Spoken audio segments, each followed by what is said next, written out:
okay, what are you doing, different from everybody else? And I told them, and so there's two key things that I do when I'm trying to shift someone's behavior.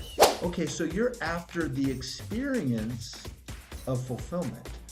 And Mhm. that's what I try to remind people is wealth. Chris Miles was able to retire twice by the time he was 39 years old. But he's not content to just enjoy his own financial freedom and peace of mind. Chris wants you to have your own ripple effect so you can live free today. He's not the financial advisor you expected. He's the anti-financial advisor you deserve. He's jumping behind the mic right now, ready to make waves. Here's Chris Miles. Hello, my fellow Ripplers. This is Chris Miles, your cash flow expert and anti-financial advisor. Welcome to a show that's for you, those that work so hard for money, and you're now ready for your money. Start working harder for you today. Why? Because you want to be work optional, where you work because you want to, not because you have to. You want to be able to do what you love with those you love, and even more importantly, not just get rich, but you want to live a rich life. Because as you're blessed financially, you never have a greater capacity to create a ripple effect through the lives of those around you. Thank you for tuning in today. Thank you for allowing me to create a ripple effect through you. Hey, as a reminder, if you have not done so recently, follow us on social media, anywhere with @MoneyRipples. I don't care if you're going on Instagram, TikTok, Facebook, LinkedIn. We're all @MoneyRipples. So go be sure to check us out, especially where we've got some good video shorts and other content you can watch there today. Okay, guys. So I was connected with somebody who apparently is in my backyard, like lives literally a few miles from my house, and never met him. But like all things, I have to always, either go to another mastermind group out of state or somebody else makes an intro that's kind of local here in Utah. But Adam Mortimer here, this guy is pretty dang fascinating because I know we talk about the 1-2 punch, right? It's good to have strategies, but you got to have the mindset to go with it. And the one thing that's cool about Adam is that this guy is like, I wasn't gonna say like he's like the source because obviously we're not that old, right? But when you're talking about like the coach of some of the greatest coaches out there, right? I mean, we're talking about Les Brown. You're talking about, you're talking about like these guys like Zig Ziglar, Brendan Bouchard, who's an old friend of mine and stuff like that. Like when you have these guys, but this guy, man, he really addresses the heart of the mindset that we need to focus on when we're trying to create more wealth and freedom in our lives. One of his books, best-selling books, called The Secrets of As a Man Thinketh. If you guys have read James Allen's book, As a Man Thinketh, absolutely must read. Goes deeper into that very concept. By the way, As a Man Thinketh, very short read. You can read it in a lunch break. He's also got his own another book called The Miracle Journal that you guys should check out as well. We'll be sure to put that in the show notes. So excited to have Adam here with us. Welcome, Adam. Thank you. I'm excited to be here, and I'm excited to know I have a new friend and neighbor close by. So that's awesome. I know. It's kind of crazy when you kind of live in your own little island sometimes. Like I'm stuck in my house studio, right? So you don't always get out and see the world. But Well, it's springtime in Utah, so now we all start, coming out of our hibernation mode. So, yeah, we get that narrow 4-week window when weather's perfect before it goes right. from like winter to sweltering heat, right? That's right. That's right. So, well, Adam, tell us more about you and your story. How did you even start to go this direction, especially in the personal development world? Yeah. Thank you. Yeah. So when I first started, I actually was coaching finance. And so I'd help people get out of debt and really come up with a financial plan. And I started noticing something really curious is that a lot of people, they would invest good money to have a coach, but I noticed a lot of people just not taking action. And Hmm. as a coach, it really bothered me, right? Because I was like, man, it didn't sit right with me. I couldn't sleep well at night that these people are investing all this money and they weren't taking action. And I really felt responsible for that. And I said, oh, I got to figure this out. And so it took me on a journey, a really real deep dive into human behavior. Why do people do what they do? Why do people say, yes, I'll do this, and then they end up not doing it? Hmm. And so that really led me on an amazing journey of discovering the mind, the subconscious. I ended up networking with some of the top names in personal development, and we started to really dissect this thing we call the subconscious, right? And why is it that some people go out there and succeed effortlessly, and others seem to struggle? Once we kind of cracked that code, we started achieving some success. In fact, at one point I had more testimonials coming in personally than the entire financial sales floor, all the coaches combined. And Hmm. so they management started looking at, okay, what are you doing, different from everybody else. And I told them, well, I'm using the subconscious and I understand how it works now. And I understand if you tweak a few things in your self identity. And I started trying to explain it, and their eyes kind of glazed over. And they Uh-huh. said, well, we don't know what you're doing, but it's working. So just keep doing it. So I said, okay. So anyway, that led me on a journey, thousands of students later. And here we are today. I love it. I can guarantee a burning question in people's minds right now is because a lot of the people that are listening, I mean, we're willing to question the status quo. I mean, obviously, we're teaching people to do something it's not the mainstream, but it Hmm. works, right? It's one of those things where it actually creates real results. But I know a lot of people still live in fear a little bit. Like, for example, you hear people saying, I'm a conservative investor, right? Hmm. But I've noticed it's not so much they're a conservative investor because they'll take crazy risks gambling their money in the stock market, but really they're a comfortable saver, right? Like they're comfortable because that's what everybody else is doing. How does somebody break that mold? How does somebody actually like break out of that mindset of here's what the path that everybody's going down, and that's already the road. It's the road more traveled and more worn down and kind of crappy, but people still keep Hmm. following it because it's what's known. How do people break into something new? Well, yeah, it's what's known, but it's also part of our conditioning. It's part of our evolution. We've evolved. We are social creatures. And so Mm, there's a piece of evolution where we've evolved to kind of follow the herd. And that is a very yeah, normal thing. And so first is recognizing, this is a real thing and you might be struggling with it. I mean, recognition is a huge part of it. But I think, I would say it's very difficult, if not impossible, to do it on your own. And this is mm, why I'm a huge advocate for getting a coach, having somebody that understands this help you. Okay, why? Because you don't know what you don't know, yeah, right? Your reality is your reality. And so it takes someone outside of your reality to kind of help you become aware of it. I think awareness is key, but also clearing what we call limiting beliefs. And so, how do you get rid of the mind weeds? And we have techniques we would call clearings that you can actually turn off the negative emotions. So, there's two key things that I do when I'm trying to shift someone's behavior. Number one is recognize the belief system. What is the belief that's creating your reality? Okay. So, once we identify that belief, the second thing is we really want to turn off the negative emotions attached to the belief. Okay. Or the emotions, whatever the emotion is that's driving that belief. And, yeah. and, and in this case, it sounds like there's a fear-based emotion attached to it, right? If I do something on my own, maybe it's going to make me look weird. Maybe someone's going to laugh at me if I make a mistake or whatever it is. I mean, Mm, there's a million different reasons that people have for why they're not taking action. But once we get to that core issue, we turn off the negative emotion. And then the second step is, okay, and how do we start to recondition a new identity? And this is a huge thing that I think not a lot of people really understand the power of how you see yourself as it relates to your wealth and your money. And mhm. so I like to do a little thought experiment with people where I say, if you were the president of the United States of America right now, and you really believed that, how many of your thoughts, behaviors, and results would be driven by that belief? Hmm. What would you say to Oh, that? just about everything.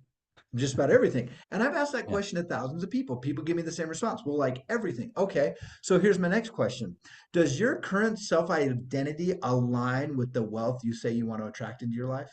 Mm, good one. Because if you're out of alignment, we know that what happens when somebody has a goal here with their wealth, but their self identity is here, eventually that wealth is going to come back to the identity. And we know this, the famous one that I'm sure everybody knows about is lottery winners. I did a deep dive into studying, why is it that 70%, imagine that 70% of lottery winners are more broke than when they, 5 years after winning the lottery, Mhm. 70%. And so it has to do, well, what's driving the behaviors? There's three core things. Number one is your ideology. Number two is how you see yourself. And number three is pleasure and pain. What pleasure are you seeking? What pain are you avoiding? And so once people start to really do a deep dive and understand why am I doing what I'm doing? And I think this is essential. My personal opinion, I don't know how you could become long-term successful and make it sustainable without understanding this key piece. Yeah. That's a good point. Like I know to take this into a different realm, like in the physical realm, I know Hmm. for me, like people would say, "Oh, you're a marathoner," and at first you say, "No, no, I don't. I'm not a marathoner. I Right, run, but I wouldn't call right, myself a marathoner." right. But once I remember, I shifted. to, I'm not just a marathoner, but I'm an athlete, right? And even Right. get to the point of, not quite elite marathoner, but still I'm an athlete in the top percentile. When I started to identify that way, then it's like my behaviors had to follow that, right? I had to eat differently. I had to make sure that, the Bingo. workouts were non-negotiable. It's just what you do because that's what an athlete does, right? You had to have that identity. I can see the same thing with wealth too. Yeah, yeah, that's exactly right. So what are you identified with, right? Can you Yeah. see yourself? And it is, like you said, it's uncomfortable in the beginning. I had the same experience with being an artist, right? In the beginning, I did this really beautiful piece of art and I put it out there and people are like, wow, that's amazing. You're an amazing artist. And Mhm. it was like, I felt like I had to correct people like, oh, no, no, no, no, I'm not, I'm just messing around, right? I'm not an artist. That's not who I am. And then once I started to go, well, wait a minute, no, I am an artist. And it does. It all of a sudden it shifts. Well, then I'm going to upgrade my tools because these are the tools that, professional artists use, and that's who I am. And so yeah, you're right. It does shift everything. And so that's always the question is number one, have you decided to be wealthy? I recommend people write themselves a wealth contract, right? Have Mm. you made that decision? Sign it, put your name by it. And then the second thing is identify with it. What type of person do you need to become in order to achieve that result? And so if you can do it that way, you're gonna avoid a lot of heartache of, going out making a lot of money, but your identity is still down here. We have a saying, I pity the man whose bank account grows and they don't. Right. So if you Mhm. if your bank's growing but you're not growing, you're probably going to be a statistic just like the lottery winners, and that income's going to come right back down to your mindset. Good point.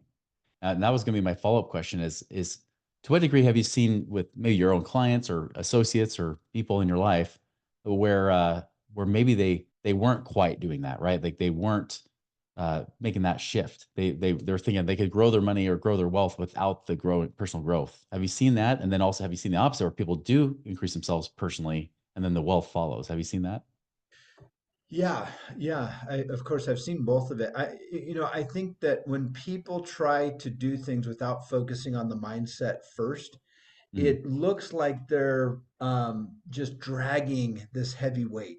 And I have seen people get there, but it's been like a crazy, crazy struggle. I mean, my yeah, father is one of them. He ended up becoming very wealthy, but his whole life, even to this day, he doesn't think of himself as wealthy. He's a multimillionaire, but he doesn't look at himself as wealthy. And so his behaviors still reflect that. He has a he's bank still account. broke.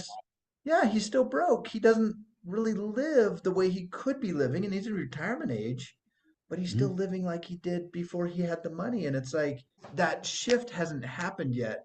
So, because it's one thing to have the money. I see people all the time. They get the money, but they still live like they're broke. I have Mhm. a friend of mine that, again, same situation, multimillionaire, but he lives in squalor. I'm like, why don't you buy a new home? You could buy many beachfront properties, cash, right? And so Yeah. it's like, but he's living in squalor. He lives in, like, no joke, you go into his home and you'd think it was a college student. He's got like the plastic furniture still. And so he's like stuck in this like poor man's mentality when he has abundance, but his mindset still just hasn't caught up to that. And so it's funny because even if you have the money, if you don't have the mindset, it's like they can't even enjoy the money. That's what's so That's funny right. about it. That's right. Yeah, actually, that's it. We actually just did an episode recently, a three-part series about stewardship, right? We talked about the two in scarcity, which are spenders and savers. They're both in Uh-huh. scarcity. You can never, the Right. spenders can never make enough, but the savers can never save enough. They can never pay off their debt fast enough, and they're always broke, Mhm. Right. mentally. Where the Right. steward says, how can I make the most use of what I have, right? And how can I Yes. improve upon it and beautify it and edify it and grow it and multiply it, right? And it's a very Yeah. different abundant mentality versus that scarcity mentality. Yeah, exactly. Have you ever thought like, and I talk to a lot of people about wealth and money and what financial independence means to them, right? Because everybody Mhm. has a different definition. But you hear things like, and I'm sure you hear the same thing when you say, "Well, why do you want the money?" And they say, "Well, Adam, because I want to do what I want when I want to do it." That's kind of the typical answer you hear. But then Mhm. I go, "Okay, well, that's what everybody says, so let's go deeper. What do you really want?" "Well, I really want to go to Paris." "Okay, well, why?" "Well, Yeah. because I want to travel with my family." "Why?" "Well, because I just feel more fulfilled when I'm spending time with my family." Okay, so you're after the experience of fulfillment.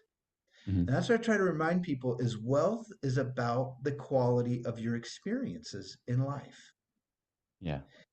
People get caught up in wealth thinking, well, it's just about owning the nice house and the big car, the big house, nice cars, all that stuff. But it's like, okay, great. What happens when you have all that? Now what? Okay. So it really does come down to how do I influence the quality of my state of consciousness? Ultimately, that's what everybody's after. They're after it because they're wanting wealth. They're chasing an emotion, an experience, right? What is the Yeah. experience? What's the emotional payoff that you're after? And what I do is I kind of reverse engineer it. Instead of waiting to be wealthy, let's find those experiences and start to have those types of emotions now. And then once you're in that space, okay, now what do you want? Okay, well, I want this because and it starts to help them prioritize it rather than, what the Buddhists would call as an empty ghost. And those are the Hmm. people that just go out there and get money just for the sake of getting money, right? And it's like, Yeah. and it's never enough. You could never satisfy an empty ghost. That's And right. I decided early on in my career, I don't want to create a bunch of money hungry people that are just a bunch of empty ghosts. And they're Hmm. never satisfied. It's never enough. And the house is never big enough. And the car's never nice enough. And then it's just a bunch of people keeping up with the Joneses. That's a recipe for depression. That's a very dangerous road to go down. We know where that leads. And Yeah. so what do I want? I want people to be fulfilled. I want them to be happy. I want them to understand, why are you doing what you do? What are the Hmm. experiences that you're after? What are the emotions that you're after? And then once you dial in on that and start to help them give those experiences, as you know, when your frequency rises, so does your wealth, right? That's You right. attract, we are magnets, right? Everything in the universe is energy, frequency, and vibration. So what am I drawing into my life? What emotional state am I in? Am I a high vibration person, low vibration person? That's going to directly impact your bank account. Amen to that. Man, this is awesome. Hopefully you wrote down some of this stuff. If you didn't, rewind. You got to go back. You got to write that down. There was a ton of information, and just if you can learn how to internalize this, not just listen to it, but internalize it, it'll change your life for sure. Adam, if they want to follow you, what's the best way they can do that? AdamHMortimer.com, my website. I'm not big into social media. I'm just not a fan of it just because of I don't want to say I'm anti, but I do notice that there's a lot of mental health issues that are For associated sure. with that. So probably the best way to go to my website for people that want to learn more about me, AdamHMortimer.com. Yeah, we'll definitely put adamhmortimer.com in the show notes as well in case they're driving or something like that or listening to this, they can't write it down. But yeah, this has been awesome, Adam. Like, it's something we'll probably have to bring you back again. I'm saying, might have to bring you back live for some of our events too. So Okay. this has been great stuff. But everybody, I'm dead serious. Like, that identity and be able to really shift and align your energy and those vibrations with wealth, with money. Doesn't matter what strategy you hear about on this show, you'll screw it up unless that's done right. So, guys, be sure that you're not just going out and trying to do things, but you're also trying to become the right person so that you can do those things more easily and get better results. So, guys, go and make it a wonderful and prosperous week, and we'll see you.